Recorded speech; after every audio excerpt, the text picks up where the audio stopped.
Hello, welcome back to the channel. My name is Lisa Elvin Stoltari, and I am a genealogist and a passionate traveler.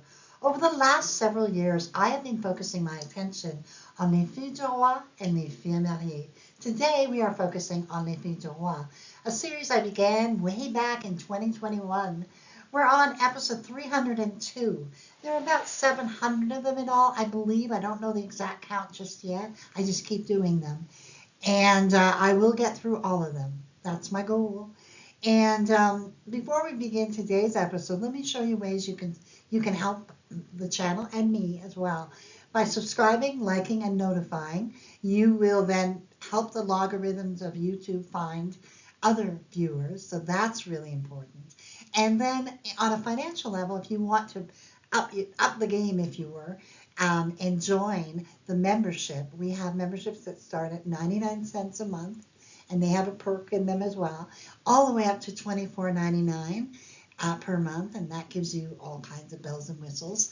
And then we also have my PayPal button on my website, and we also have now people are starting to use this super thanks. So all of that helps me and helps the channel grow. So thank you ever so much to all of you who have participated thus far. So without further ado, let's get on with the show. Today's episode of Les Filles du Roi is episode 302. We are now exploring the life of Perrette Loriot, and she comes to us as a viewer request, and she's also in my files. One of my dearest childhood friends this is her grandmother as well. So let's get to know Perrette a little bit better. Perrette was born in Le Bourget in 1656 to her parents Pierre Loriot and Jeanne Buteau. Now, in 1656, the village of Le Bourget was a small rural near Paris, centered around the Église Saint-Nicolas, its parish church. The church, probably of medieval origins, played a key role in the life of these parishioners. And one of the things that occurred, the proximity to major trade routes, Le Bourget remained a quiet settlement, though it felt the effects of national events like the Fronde and the ongoing Spanish-French War, which occurred from 1635 to 1659. So guess what? She was right in the middle of that. Le Bourget is a commune in the Seine-Saint-Denis department, located in the northeastern suburbs of Paris. It's well known for its aviation history, as it is home to the Paris-Le Bourget Airport, which played a major role in early aviation and is now used for business and private flights. The Le Bourget Airport was the first airport in Paris, opening in 1919, and it was the landing site of Charles Lindbergh's historic 1927 transatlantic flight in the spirit of St. Louis. Isn't that amazing? Like all these little tidbits that you find out when you're exploring different places. And I always heard he landed in Paris and that sort of thing. I didn't know the exact place. Now I do. Perrette would come to New France aboard the Perrette, arriving July 30th, 1671, and she carried with her 300 pounds, which is a significant amount at that time. The groom that she would select and who would select her was Pierre Buteau, born in 1637 in Lermenau, France. His parents were Maître Buteau and Marie Arago. Now, the origins of Lermenau, which are from the Pays de la Loire region, this is where it is found, and inside of that, it is part of the Vendée department. And Lermenau can trace its history back to around the year 1000. It was an actual fortified city. It played a very significant part in the religious community. The bishops actually would spend their summers here as well. And it really is an extraordinary place with an extraordinary history intertwined with architecture and religious significance. So very, very deep roots in this community. and I think it would be an incredible place to visit. Now, the church that he would have been baptized in is the Église Notre-Dame de l'Hermenot, and it also was built around the 11th to 12th centuries. Obviously was renovated during the 14th and 15th, and actually reconstructed a bit in the 19th, and there it still stands. I just love when these churches are basically around for 1,000 years, you know. It's so very, very beautiful. And you can see the richness of that farmland in that picture on the bottom right.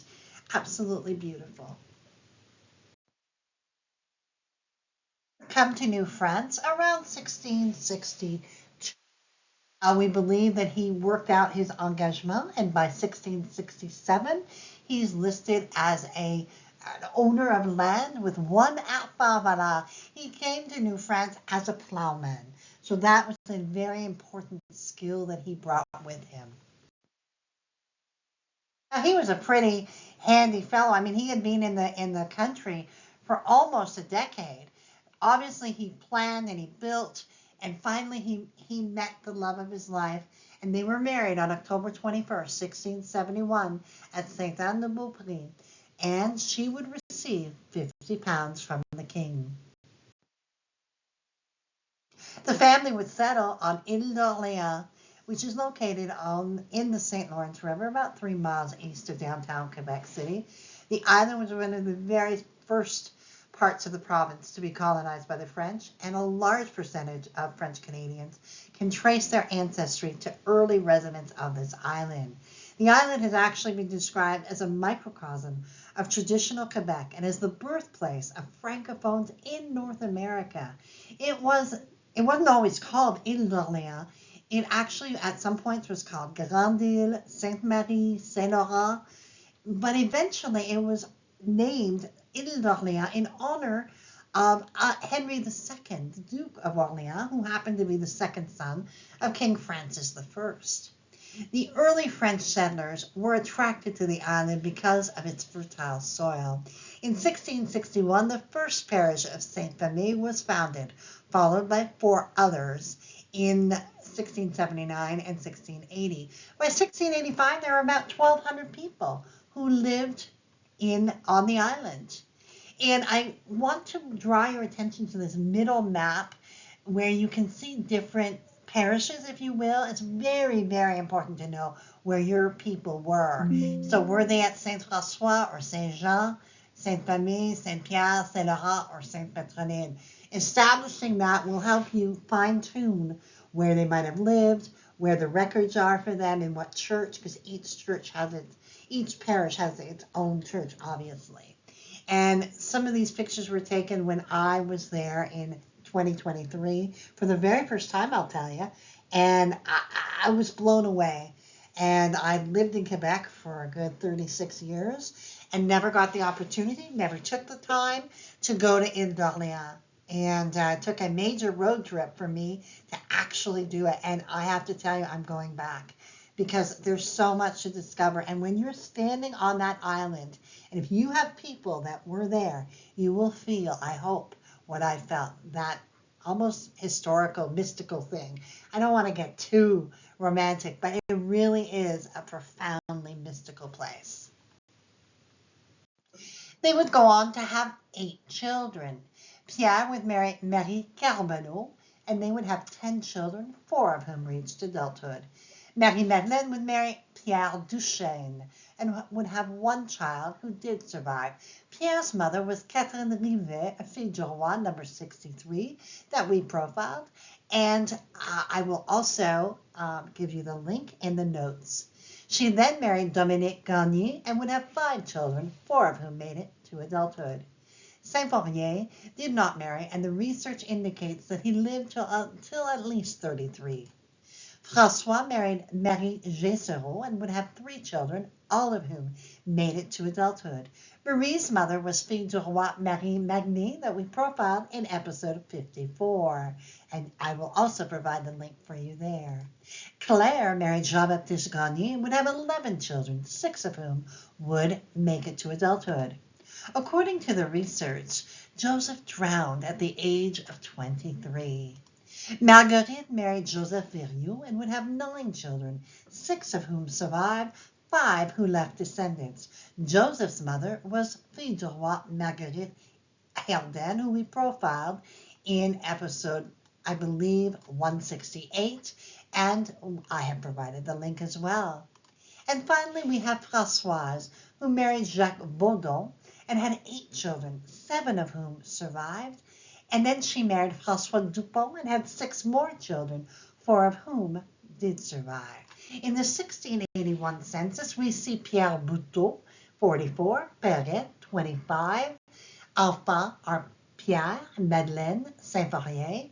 They have 1 cow and 5 arpents valeurs, about 3 acres of land, almost 4. Pierre would pass away on the 21st of November, 1705.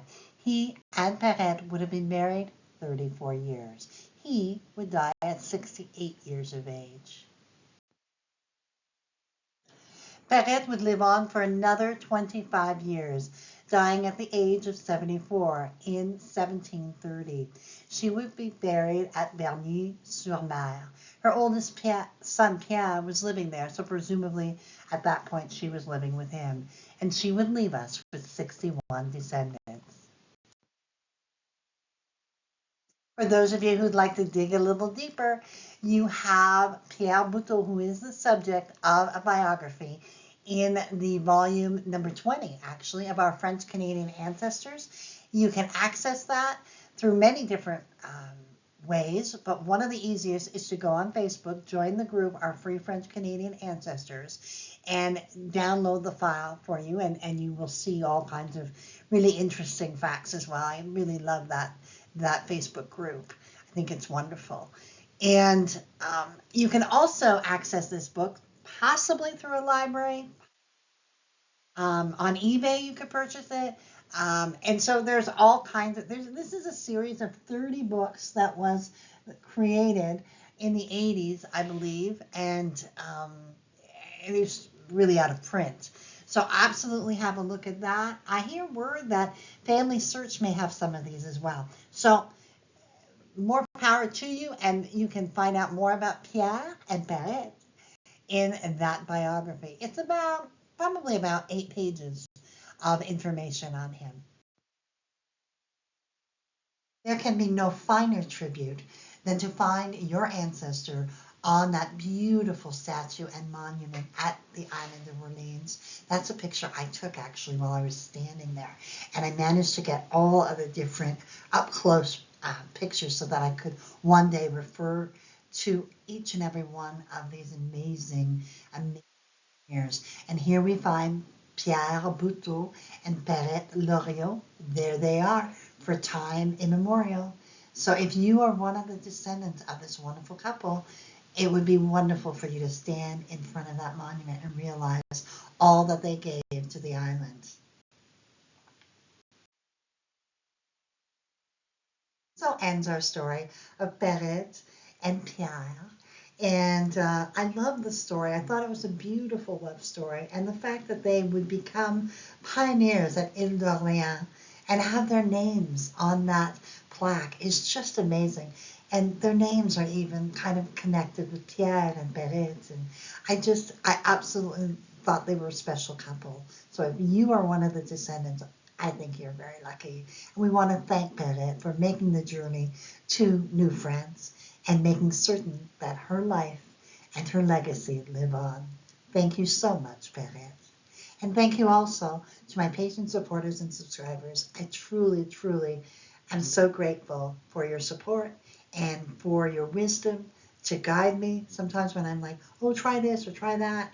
And some of you are just really Johnny on the spot where you're like, Lisa, your lighting is gone, or this or that. I absolutely appreciate each and every one of your comments. So thank you, thank you, thank you. And with that, I will bid you adieu until we meet again on the next Fille du Roi episode. And until then, au revoir.